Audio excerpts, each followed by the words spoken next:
All right, let's jump right in. For as long as we have been human, we've been wrestling with that one ultimate mystery. What happens after we die? Is that it? Is it just lights out? Or is it something else entirely?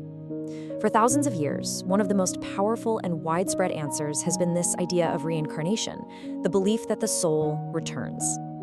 Now, you might think we'd start with some ancient philosophy or sacred texts, but we're not. Instead, we're going to start with modern, documented mysteries, things that are happening right now all over the world, cases that really challenge everything we think we know about who we are. And this is a quote from the man who really pioneered the scientific study of this, a psychiatrist named Dr. Ian Stevenson, and he zeroed in on the key word here, spontaneous. These aren't kids being fed lines by their parents. We're talking about toddlers, out of the blue, talking about lives they couldn't possibly know about. And look, we're not talking about a handful of weird stories. Dr. Stevenson and his successors at the University of Virginia have meticulously investigated and documented over 2,500 of these cases.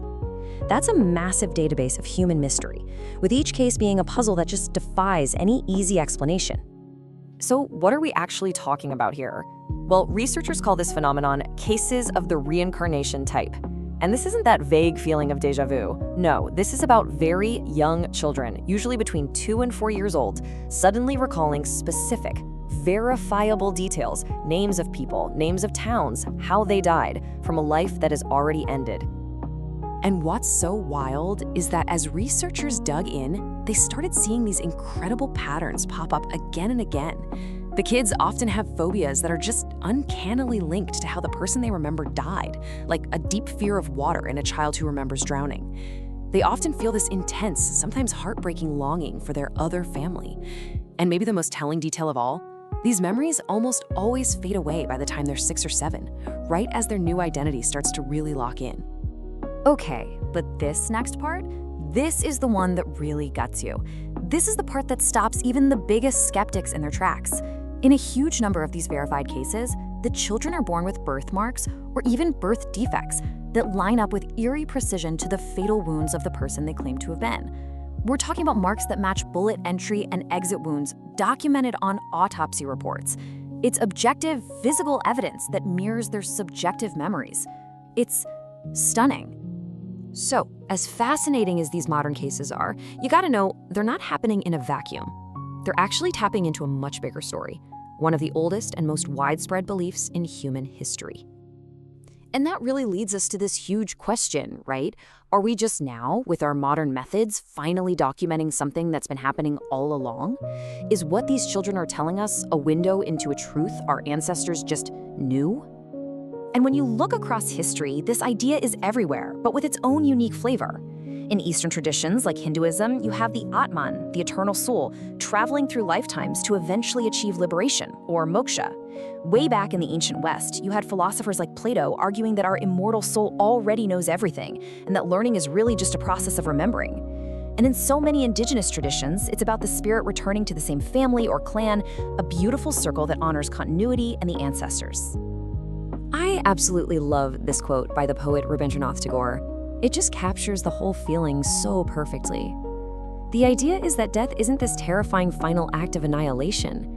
It's a transition. It's not the light going out, it's just the lamp being put away because a whole new day is about to begin. So, if we entertain this idea, if we accept the possibility that we live again, it immediately brings up the next big question. Why?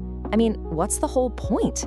And this is where we get into the idea of reincarnation as a kind of grand curriculum for the soul. Exactly. Is this whole thing just random, a cosmic lottery? Or is there some kind of logic to it, a mechanism that guides the journey? If life really is a school, what's the law that governs the lessons we learn? Well, the answer, in many of these traditions, is a concept you've definitely heard of, but maybe not quite like this. We tend to throw the word karma around as this sort of cosmic payback system, right? You do something bad happens to you. But that's a huge misunderstanding. In these deeper teachings, karma isn't punishment from some angry sky god. It's just a law of nature, like physics. It's not about vengeance, it's about balance, it's about education. It's simply the echo of our own choices coming back to teach us. This is probably the best analogy I've ever heard. Think about it. Gravity doesn't punish you for jumping off a roof. It's just the natural, predictable consequence of your action. Karma is seen in the exact same way. It's impartial, it's consistent, and its ultimate purpose isn't to hurt you, but to teach you about the energy you're putting out into the universe. So what about the time between these lives? What's supposed to happen then? Well, accounts from near-death experiences and deep meditative states often describe a three-part process. First, there's a life review, where you see your entire life and its impact on everyone, but from a place of total love, not judgment. Then you reunite with your soul group, the other souls you journey with, and rest. And finally, you actually participate in planning your next life, choosing the circumstances and challenges you'll need for your own soul's growth. Okay, so let's bring all of this back down to earth. If we take these ideas seriously, past lives, karma as a teacher, a planned journey, how does that actually change the way we live our lives right now? Because this is where the metaphysical gets intensely practical. And that's really the key takeaway here. Believing in reincarnation, or even just being open to it, isn't just about what happens when you die. It has the power to fundamentally reframe what it means to be alive. It can change your relationship with fear, with the people in your life, and with the challenges you face every single day. I mean, just think about it. The crippling fear of death can soften into a trust and continuity. Relationships aren't random. They're seen as purposeful agreements for mutual growth. Forgiveness becomes so much easier when you see conflicts not as attacks, but as shared karmic lessons. And life's biggest struggles, they get reframed as the curriculum your own soul chose for its learning. And through it all, love is the one thing, the one bond that truly lasts. The great pioneer in death and dying studies, Elizabeth Kubler-Ross, said this after sitting with thousands of people at the end of their lives. She realized that in the final accounting, it's not about your achievements or your bank account.